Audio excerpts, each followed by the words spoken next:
Okay, we are back. We were just talking about traveling, and unfortunately, a lot of Americans do not travel. You will be surprised. Even President George Bush, as much money as that fool had, he never traveled outside the United States until he became president. Donald Trump very, very rarely traveled outside the United States. Elvis Presley never traveled outside. No. No, he did not. And so we are back. Lovely Miss Deja and Tay the Wild of the Wilder. And we are talking about looking for love in all the wrong places. And my turtle's looking for love. Yes, the cat's He's looking lonely. for love. Well, she's had love because she had a kid. Look, she's looking at him like I'm going to love to eat him. Yes. No, she just wants to drink the water. So Miss Deja, I'm not saying that you're looking for out there, because I know you're a busy mom and you're really active in your kid's life, which is a plus. It's really hard to find women that really love their children. Not saying that they're not out there. I'm just saying, you got some women that are very, very selfish, and they just worry about the paycheck, and they worry about the child support payments or the government check. I wish I get child support. Yeah, me too. So, where you work, you're very visible and stuff like that. I mean, I'm sure you get hit on a lot over there. No, I don't. You don't? I'm really? just joking. Yeah, I'm about to say that. I would be surprised by that, but I mean, so I do, but I don't really try to mix that one. Yeah, with work, business, because that's embarrassing when somebody's hitting on you and your boss is like right there. Right, Yeah, but it's nothing you can stop. I mean, yeah. So as a mom and really involved, how do you find the time to date and be a mom? I mean, do you have time, or have you turned into a super mom? I try to make time. I try to make time to go out and date and whatnot. So what are the pickings here in the Inland Empire? Oh, pickings are very slim, girl. But why, girl? Because you either they already been with somebody who you already know. Okay, that is a problem. Because everybody knows everybody. Or their lifestyle is not set up the way how I want to involve myself with. Or they may not be the same religion, my beliefs, as theirs. Which is that's an automatic clash. Right, that's it's very important. It's very important. Yeah. Or their moral standards may not be the same as mine. Or just the way they may conduct themselves. Okay. And their mental. Their mental is very, very important. Mental is very important. I thrive off of mental. When you're looking for potential people, is education very important to you, or does it have to be? Long as the education is important, but not everybody can afford the education or have the time to do education. Long as they're mentally strong and learning and bettering themselves every day. She's a sapiosexual. Yeah. She's one that thrives off of intellectual. And I'm the same way. Yeah. I'm very much the same way. Some of the smartest people I've ever met doesn't even have a college degree. Yeah. They have life experience. Yeah. And it's not about being, in my opinion, it's not about the degrees you have and the books, all the books that you've read. It's about what you know. You accumulate a lot of things in life. Sure. And a lot of people discount that as an education, and I think that, to me, that's the best education. I can read all the books and have all the degrees, but if I don't know how to function or if I don't know anything about life, then you really aren't that intelligent. Are you cold? Okay. Like they said, information is power. Information is freedom. True. So speaking of information is freedom, explain that to our listeners out there. And like I said, there's a lot of girls that that are out, these young ladies that think, okay, I'm, they have low self-esteem. So when you talk about information, what do you mean when you say that? Try to explain it to somebody who's like. Basically, they could probably start looking at themselves first and seeing why are they feeling so down or ashamed of themselves. Because you can date as many people as you want. You're not near my daughter. Not to say like that. Yeah. You can date as many people as you want, but they're not going to help you love yourself, because it's called self. You have to learn how to love yourself first. So your esteem comes from yourself. Nobody can make you feel down. I mean, they could talk you down, but it's all about how you feel. So you have to start from within. You have to find out what your weaknesses are and what your strengths are, and just learn learn to be comfortable in the person who you become. What did Cat Williams say? He said, I can't influence the way you feel about you. That's why it's called self-esteem. Right. It is. So what did you do? Because you seem like you're very self-aware, and you know, when I look at you and I see how you carry yourself, it seems like you're very self-aware and she's really very conscious and she's very woke. So what did it take for you to do that, to get there? What was your... Ooh, that was a struggle. Yeah, what was your story? It was a struggle. I grew up a skinny little thing. You're still small? You're still framed? No, size like 0, 1, 2. Like, right, but compared to the average, compared to the average, you are still... Yeah, right now I am. This is like after 4 kids. But still, that's still good. It just took a while for me to get to... It just took time for me to get to know myself. You have to learn to love yourself. But what was it? Did you say, I'm done with this relationship? Or was it, what made you self-aware? Where you're like, I got it. I don't need this. I don't need that. Because you got a lot of women that think, I can't go unless I have a thug, or I can't be with this guy unless he's, you know, beating me, or, you know what I'm saying? Or he's mentally dogging me out. Mine was a hard lesson. Mm-hmm. But it was a lesson, I'm like a butterfly, so mine is like a very hard lesson. I have made a lot of struggles throughout my time, which makes a beautiful butterfly, because the more, if you're in a butterfly, is like rubbing inside the cocoon. Yeah, hard cocoon. To make its wings or whatnot, but it's a lesson learned. Mm-hmm. And basically, I had to learn what I like and what I don't like, and what I'm willing to accept and what I'm not willing to accept. Amen. And you do have to find that for yourself, because nobody's gonna help you do that. It's something that you got to get from yourself. So you dating the guy, just dating the guy because you think you want to be in a relationship and you're not, and that person doesn't have the same feelings for you, then, or you gotta just go by their actions. I don't know how to explain that. Mm-hmm. You have to see how that person is reciprocating back to you. Mm-hmm. My dad always told me that anyone will show you better than they can tell you. Yeah, absolutely. Have you guys heard of the Book of Ike? No. It's Ike Turner's version of the events that happened with him and Tina. Whatever the deal is, because Tina's a liar. If you let him tell it, Tina's a liar. Yeah, you cannot be. Your jaw can't be busted. You're going to go on the stage and sing. That's totally not true. Okay, Donovan, don't hit me. I'll believe you. I'll eat the cake. That's right. The Book of Ike, Making a Successful Black Woman. Read the book for all you brothers out there. I recommend it. Go to the library. It's hard to get because it's like the book Pimp. The Story of My Life. You will never find that book in a library because every time they get it, it's stolen. People don't return it because it's a very compelling book. But why don't they just buy it? Come on now. We're in the Inland Empire. Come on now. So, but do you think because of your background, you lived in Japan as a kid, your dad was a professional baseball player, so you were a little bit bougie, had a little bit better than most. Do you think that really affects how you look at life and things like that? Yes and no. It has to. It has to affect how my thought process is, but I would say yes, because you got to go out there and see the world. If you just stay in one spot and you always just look at one spot, this is what your perception is of the world. You won't be able to know that there's different things out there unless you go out there. You go out there, right? But you know what? I've never understood, and one of the things that turns me completely off from any male, female, just friend, foe, boyfriend, whatever, is when someone doesn't step outside their box and do something, their comfort zone. I've met a lot of people out here that haven't gone outside the Inland Empire. And I'm like, how does that even happen? Well, the majority of people came from LA, so that's probably their No. Because my parents came from LA. My parents. Yeah, that's a different time, though. But no, my parents came. My mom 121st and Slater. My dad 47th and Western. My dad, my parents came from. My dad went to Compton High. My mom went to Centennial. Two rough neighborhoods.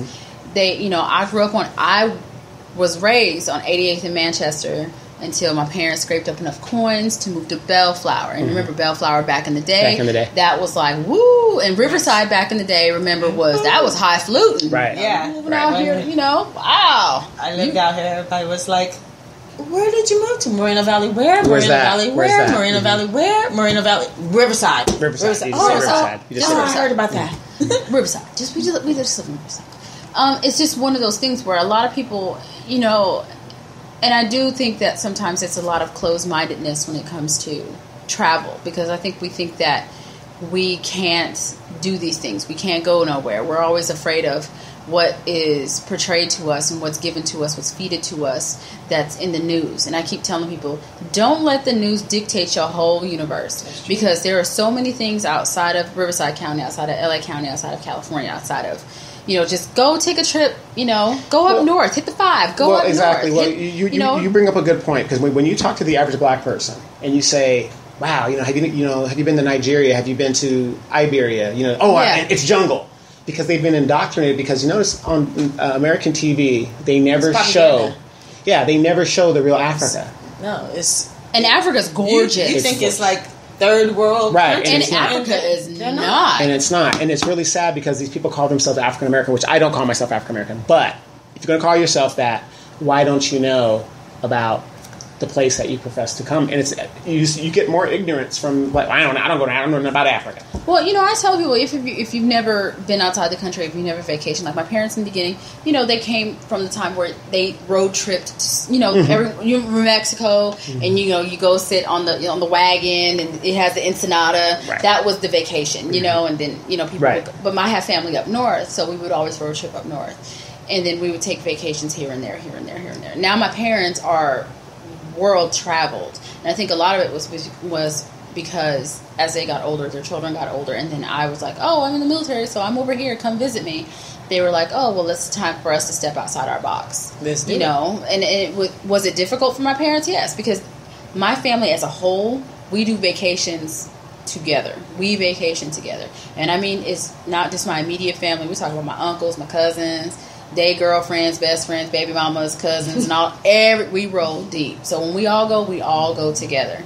So like my grandparents, because again, we're talking about 1950s, 1960s Black America. Mm-hmm. They didn't do all that. They went to Mexico. So now my grandparents, my aunts, my uncles, now they, where they got to a certain point where they're in their 70s, 80s, they were in Italy. My grandparents went to Italy without me. Now, like, if my grandparents can get a passport and travel, y'all better throw that $125 and go ahead and get you a passport and call it quits and smile for the photo. Yeah. True, but in our community, unfortunately, you have these young people who make mistakes at a young age, and they have a felony, and they don't realize that either they lost their voting right, but they can get some of these rights back depending on what state it is. And you won't even, if you have a felony, you have a misdemeanor, you won't be able to go to Canada.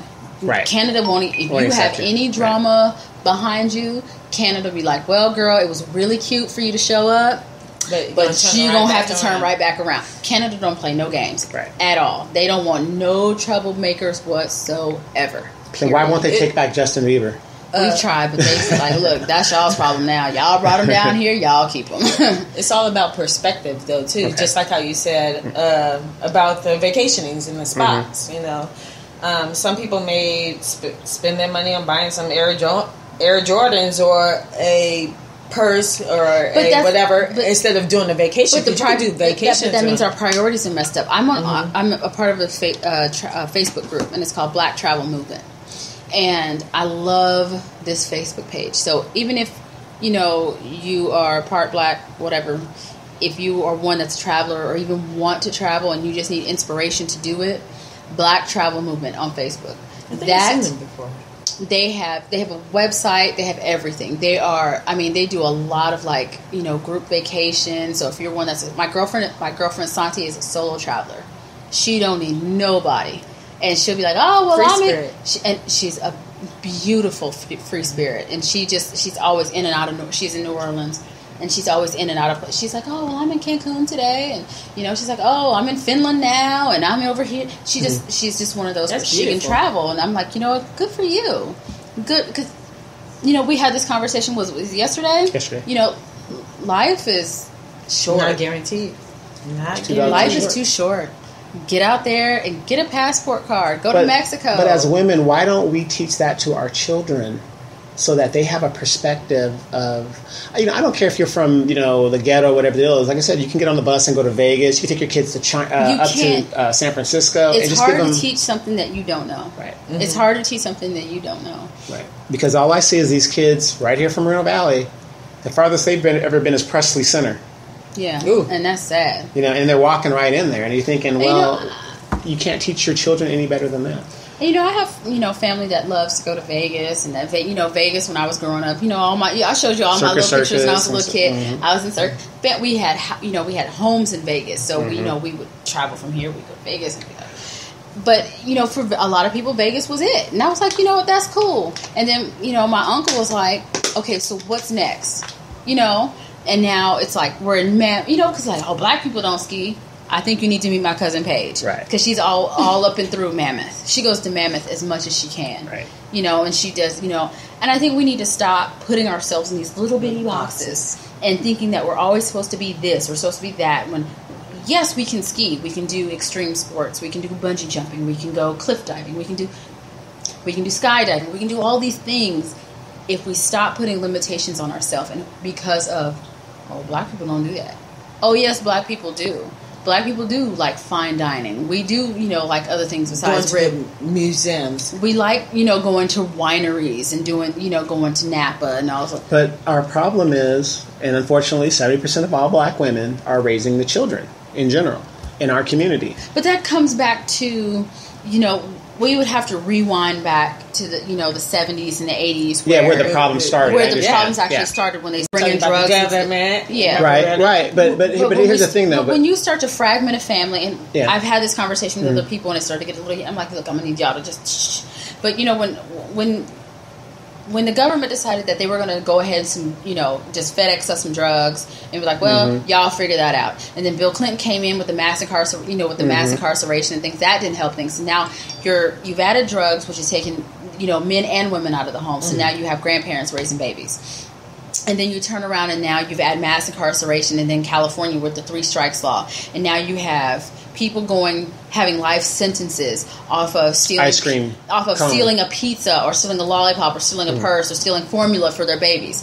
That is you're still fragmenting that home, and it's not happening to those in Bel Air. It's not happening to those. It's happening to people in 90062. It's happening to people, in Compton and Watts and Inglewood and all these other fun places.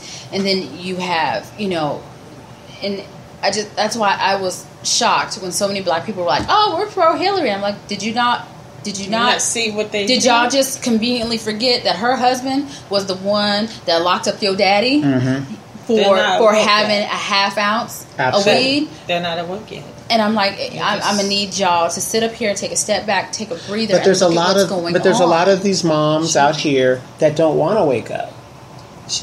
Because you know what they say, ignorance is bliss. Yeah, ignorance is bliss. But what Dee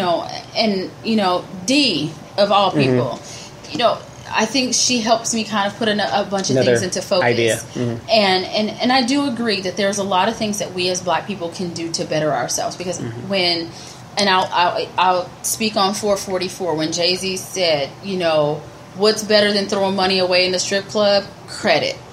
That is true. It is absolutely true in this world. If you don't have credit, you have nothing. And that's where this is where we get it all messed up, because we can stand in line for the newest J's, we can stand in line for the newest this, we can stand in line. You got women going to concert tickets for weed. We can stand in line for concert tickets. We can stand in, people won't even pay rent to go see Beyonce. That's crazy.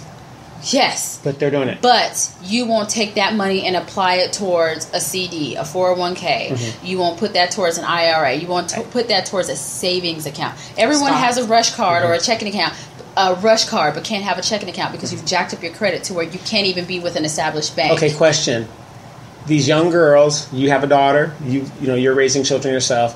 Why would you buy your infant baby Air Jordans? Because it goes back to this sense of materialism.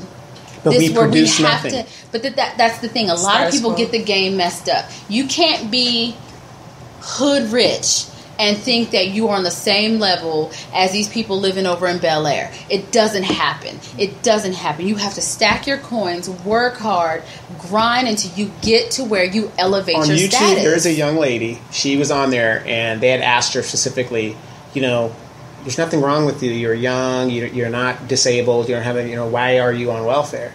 She said, well, you guys are the suckers. If somebody was giving you $700 in food stamps a month, a Section 8 house, and free medical, what would you do?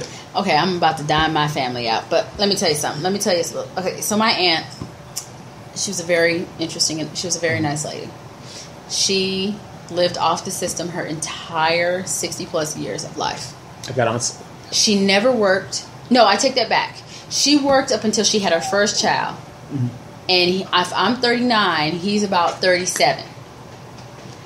And she never worked. She sat at home. Mm-hmm. She smoked a cigarette. What is she doing now? She drank her. Oh, she's dead now. But anyways, she never worked. She lived in a motel off Magnolia and Riverside. Okay. She got her checks, and she did. That's all she did. My cousin, I told you last night, she's on her 4th baby daddy. All of her other 3 locked up. This one, apparently he's, I don't know, not locked up yet. This is her 4th child. Her youngest baby just turned 1. She's due in October. So I'm like, she would work, because depending on the state, you have to work, she'll work, and then they'll kick her off, and she'll get a little piecemeal job, and then she'll go back. But California, you can just sit and let it ride out. And I'm like, it's just amazing to me. Well, it goes back to exactly what you said. If they were never taught that, she was never taught anything different. And then like this was a topic of conversation in my family, and I said, well, and my mom kind of had to make me pull back, because I'm like, if I go to work every day, Monday through Friday, taking the military out of it, if I have to go to work Monday through Friday, because sometimes we be kicking it, but it's still work. But if I have to get up and go to work Monday through Friday, then what the hell is stopping you? If you are able-bodied and all you're doing is popping, I know plenty of people in the military popping out babies left and right. I have a girlfriend that has 7-8 babies in the military, and she just, and I'm like, all right, girl, well, do you, as long as you can afford to feed them, knock yourself out. But I think, but again, her parents, they aren't ones that have, they're about that life. They live in a Section 8 house. They had a really nice apartment in downtown LA with a doorman. They paid I think $35 a month for a 4-bedroom, 3.5 bath. And I'm like, this is some bull. I'm over here trying, like, well, wait a minute. Before, when I was in the military, like, well, I'm a single mom, so this daycare's got to get paid, and these lights got to get, because I can't.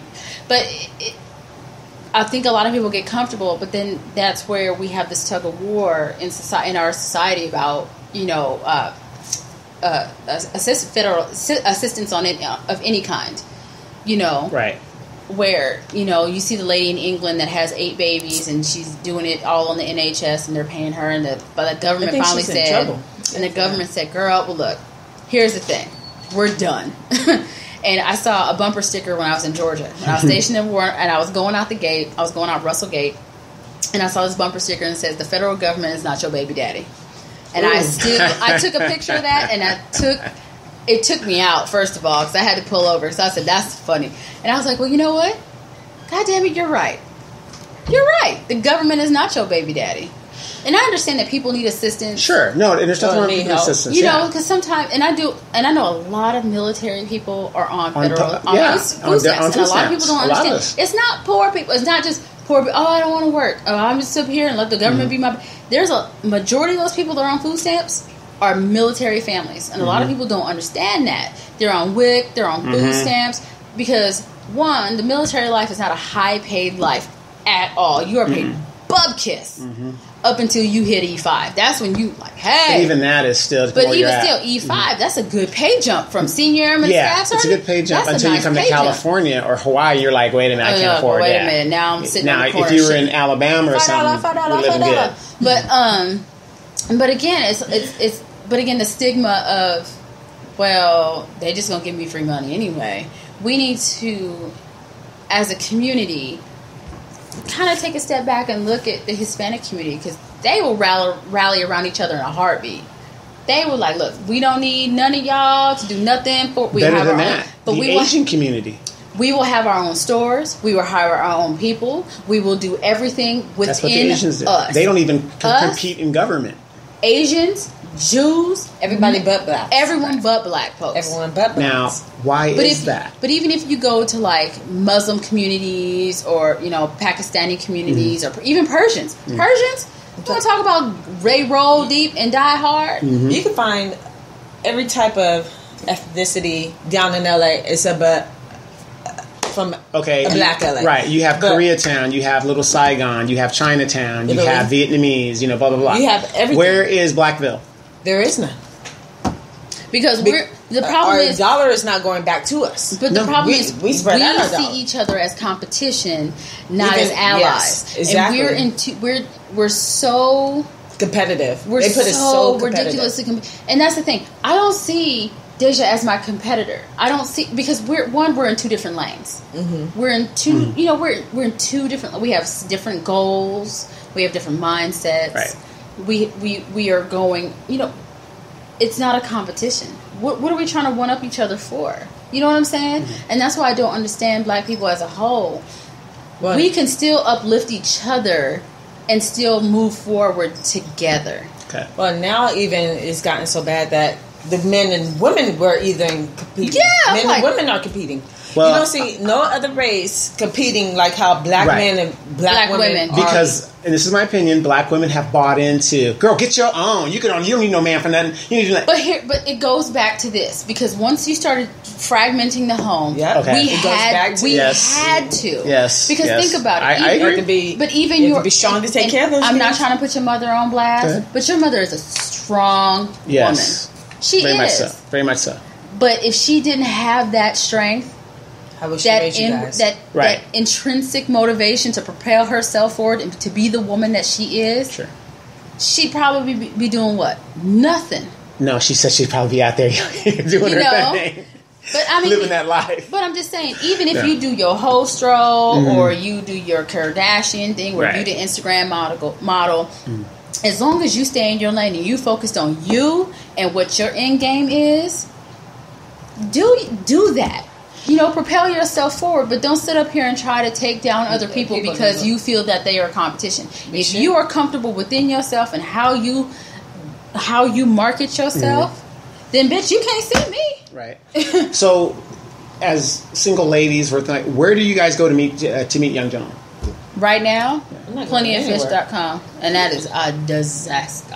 In Moreno Valley, you guys don't go to the Aries Hotel on Taco Tuesdays? No, but I do need to. I heard tacos legit popping. Yeah, but I've never been. I was with my girl not too long ago. We went to Chateau Marmont, and I go to Comic. I'm not really. If I stumble across a guy, okay, great. But I'm not going. I don't. Like they're searching and hunting for it. No, ooh, I found me a man. No, but still, what I'm saying is, okay, you're out there. Let's say I see you're at Winco and stuff. I mean, do guys ever come up to you and say, "Hey, how you doing?" Blah blah blah blah. Oh God, there's guys that come up and what do you do? What do you do? I wish I'd be nice and polite back. Hello, how you doing? And he says, "Hey, here's my number. Give me a call sometime." What do you do? It depends on who it is. Okay, wait. So is it a certain look that you're looking for? What if he's pot-bellied? I think it's a vibe. And how they present themselves. Yo, baby. Come here. For real? And see, back in the day, that would work. No, not with you. My problem is I do a lot of stuff out of town. Right. So I go shop at Barron's and Trader Joe's. Okay. So, I don't... There's not a lot of brothers at Trader Joe's. So where do we go to look for love if a couple? Because, the last club I went to when I was... where did I go? Was it in Okinawa? By the way, there's a jazz fest coming up we need to go to. Yeah, we should all go. Yeah, absolutely. I know. We should do a show over there. Not only am I in competition with other brothers, I'm in competition with other women. Women. Them women's be out. They be... Woo! And they look like me. Hey, sometimes we in competition with other men. For men. Welcome to the club. Welcome to the club. Like you by yourself. So you might have to pass him a sip of that. I know, sip on his own tea. Hear the bottle. There you go. Something. But you know what I mean? Because where do we go to find it? Because it ain't like back in the day we had Club Metro. It doesn't exist anymore. Man, let me tell you about my stomping ground. Let me tell you. Everybody graduated. That was the first place you went, right? You go there, have a good time. We used to roll, because I went to Arlington, and there wasn't a lot of us at Arlington. And the ones that, and if you went to Arlington, you pretty much dated any race. Right. And, because I said my ex-husband's white. And by the way, he'll be here Wednesday. Right. So I'm going to have to take pictures of you. Okay. Yeah. You want me to come by and kind of, perpetrate with you or something? Oh, he would lose his mind. He'd be like... Right. Who? I'd be like, hey, brother. I know. He's like color purple, you had it, I had... No, listen. Okay. We're talking... Oh, man, Club Metro. Club Metro. Club Metro. Woo! Okay, Arlington High School. Well, you were Arlington, you were... I went to Valley View. You went to Valley View. I did Norte Vista. So, yeah. So, but that was the first place everybody went to get your... Yeah, everybody's you feel like an adult. You were, because you listen to 99.1 was popping in Club Metro, because they'd be like, oh, it's such and such. Mm-hmm. It's going to be such and such DJ. Right. And if you didn't go there, you went to the base on Wednesday soul night. You'd be like, ooh, Lighter Shade of Brown's going to be at Club 215. You didn't go? I didn't go. Isn't Club Metro like Club 215 now or something? No. Club? No. 215 is totally different. That's a strip club, right? Strip club, someone told me it was like a strip club or something. No, Club Metro, they leveled the whole area. Look, it doesn't exist anymore. I was sad when Roller City 2001 closed. Yes. On I used to go over there all the time. Was that Magnolia? That's Magnolia. Across from Kaiser. Yeah, because I used to go roller skating there every Thursday and Saturday. So see, we should have a little roll bounce thing. Well, that's what I was going to do for my 40th. At Cal Skate. I don't like Cal Skate in San Bernardino. I don't like Cal Skate. Yeah. It's not like, it's not Roller City, yo. I know, but that's what I'm picking. Or you can go to, what is that? Ice Town. Right, that's true. I know how to ice skate. I don't know how to stop. It's the same. I can ice skate. Yeah, it's the same as skating. Hey, I can ice skate. I know how to ice skate. I know how to skate, but I don't know how to stop. The one thing I love about Atlanta is they do a lot of Black-centric things. Yes. So they would have like the Black Arts Festival in February, and then they would have it would just be something different, and then it would just be, people would have their little pop-up shops and tents and things like that, and people are making their handmade jewelry and their beautiful dashikis and all the just wonderful lotions and oils and patchouli and all these other fun and handmade jewelry and all these other. I loved Atlanta for the simple fact that you could be so Black and so proud. Girl, you better get your behind down.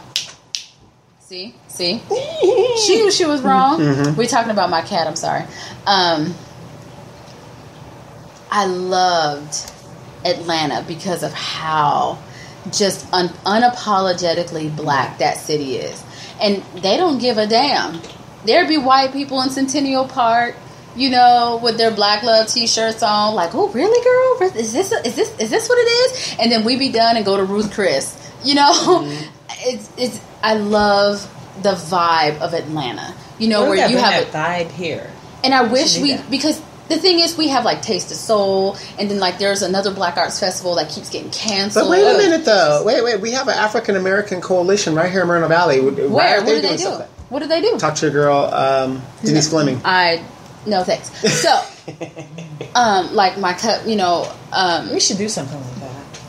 Well, I'm all about it. Well, here's my question: we have all these older Black organizations, and that's what I've been talking about in my hot seat and stuff like that. Where's the NAACP? They want us to do it. But the problem with the NAACP is because it's people that are much, much older than us. Right. And, these people are older than dirt. They were here, through, the Black Renaissance in L.A. They were here through all these other... And they haven't let the reins go to the young, vibrant, the new blood, and they just don't want to let it go. And that's, in my opinion, that's the problem with the LA chapter of the NAACP. Right, well, that's the Inland Empire chapter as well. Okay, we're going to go ahead and take a break real quick. Miss Deja has another appointment, but before you go, Miss Deja, what is something that we can look forward to in the next episode? Like Jay was talking about, me and you must never part. We were doing that color purple part. Okay.